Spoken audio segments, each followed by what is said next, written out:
Allez, nous partons en Côte d'Or pour notre rendez-vous du midi. L'équipe de C'est votre tour s'est installée dans l'abbaye de Cîteaux, un site historique où vivent toujours des moines et qui s'apprête à rouvrir au public pour la saison estivale. Ce sera demain. En attendant, c'est Fabienne Acosta qui nous fait visiter les lieux. Bonjour à vous. Bonjour à tous, effectivement nous sommes ici à l'abbaye de Cîteaux en Côte d'Or, un endroit incontournable. Les touristes peuvent venir à partir de demain. Nous, aujourd'hui, nous allons pouvoir en exclusivité raconter quelle est la vie des moines cisterciens ici. Mais pour commencer, Evelyne, expliquez-nous quel est l'ordre cistercien justement. Il faut rappeler tout ça avant toute chose. Alors, Cîteaux est la maison fondatrice des cisterciens et Cîteaux a été fondée en 1098. Donc, nous avons ouvert en 1998. Vous voyez, ça fait 20 ans que le site est ouvert. Oui, le site a plus de 900 ans et ça Tout fait à fait. 20 ans. Et c'est grâce à vous, hein, Evelyne, que le public peut venir visiter cette abbaye. Je ne dirais pas que c'est grâce à moi, mais je dirais que avec mon équipe, nous avons l'énorme privilège d'être porte-parole de la communauté monastique. Donc, les moines ne reçoivent pas eux-mêmes les visiteurs, c'est nous qui les recevons pour eux.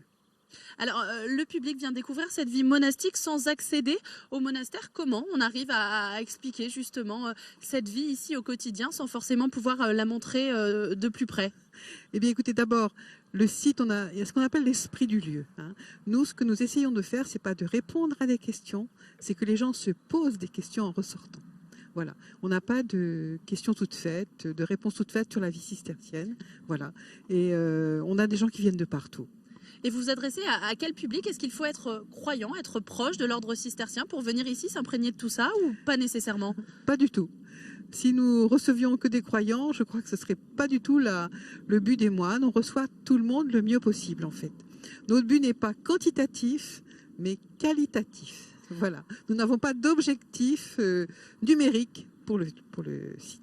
Merci Evelyne. Alors nous avons pu aussi solliciter frère Benoît qui est en pleine messe actuellement, mais il a répondu à nos questions tout à l'heure. Je vous propose de l'écouter. Voilà, je me trouve donc aux côtés de frère Benoît. Frère Benoît, vous avez accepté exceptionnellement de sortir du monastère. Vous êtes, vous d'ailleurs, l'administrateur du monastère ici. Oui, alors dans notre petit jargon, on dit que je suis le cellérier, c'est-à-dire le gardien du cellier.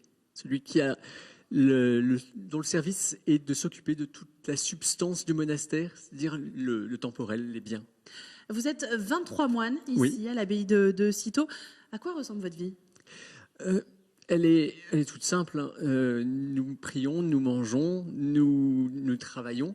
Donc pour tout ça, il faut s'occuper du matériel. En fait, pour pouvoir construire le spirituel, il faut de bonnes bases. Avec quand même, je ne sais pas si on peut parler de contraintes, puisque c'est le choix que vous avez fait, mais peut-être un vœu de pauvreté, un réveil matinal imposé tous les jours à la même heure pour chacun d'entre vous ici. Il y a quand même des aspects qu'on n'a pas, nous, dans notre vie au quotidien, à l'extérieur. Tout à fait. Enfin, peut-être que des gens veulent vivre la même vie que la nôtre. C'est vrai que de l'extérieur, elle paraît très contraignante, austère. En fait, c'est une austérité qui a vocation à réveiller autre chose, à réveiller en fait la joie.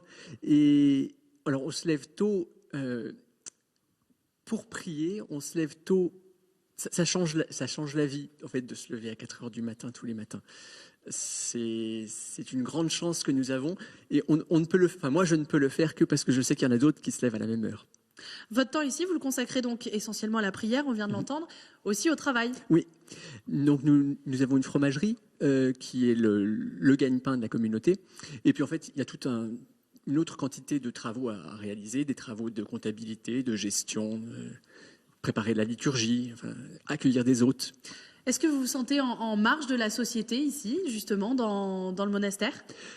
En fait, on ne se sent pas vraiment en marge, mais plutôt autrement dans le monde. On n'est pas en marge parce qu'en fait, on vit la même vie que tout le monde, il faut faire les mêmes choses. Mais on essaie de ne pas le vivre de la même manière. Merci, frère Benoît, pour ce témoignage. Je vous retrouve tout de suite devant un autre bâtiment du site. Voilà donc pour la vie monastique. Deux personnes à côté de moi, notamment vous, Jonathan Cunier. Vous Bonjour. êtes guide médiateur ici et vous servez donc justement vraiment à faire la médiation entre les moines et le public. Voilà, tout à fait. Donc notre travail, on a un travail traditionnel de guide touristique et en même temps de médiateur pour répondre aux obligations de la vie monastique. Vous êtes arrivé dans l'équipe il y a 2 ans. Ça fait quoi de travailler sur un lieu aussi chargé d'histoire? Plus de 900 ans d'histoire, on l'a dit, hein. Alors tout à fait, donc c'est quelque chose de très intéressant parce qu'à la fois donc on a une très lourde histoire, à la fois on parle de la vie des moines et à la fois on fait le pont en même temps entre donc les exigences et l'accueil d'un public très hétérogène. Alors, je vous laisse passer rapidement le micro à Léa qui se trouve à côté de vous. Léa, on parle de l'histoire et justement derrière nous, il y a un bâtiment qui a besoin d'être sauvé pour justement continuer à être témoin de cette histoire, hein. Oui, bien sûr, ce bâtiment est unique en Europe, il s'appelle le Définitoire et il accueillait une commission permanente de moines cisterciens qui organisait chaque année le chapitre général qui est vraiment la particularité cistercienne. Donc c'est un bâtiment à sauvegarder, oui, bien sûr. Alors, il y a quelque chose qu'il faut dire rapidement avant de conclure, c'est que ce bâtiment fait partie des bâtiments retenus pour le loto du patrimoine. Donc, il a vocation à être restauré, c'est ce qu'on espère en fait, hein, c'est ça? Ce qu'on espère aussi, oui. Il est très important pour la famille cistercienne et donc aussi pour notre patrimoine bourguignon. Donc une échéance à retenir, 2 échéances même. Demain, ouverture au public ici jusqu'à la Toussaint. Et puis le loto du patrimoine, on sera fixé aux Journées européennes du patrimoine justement.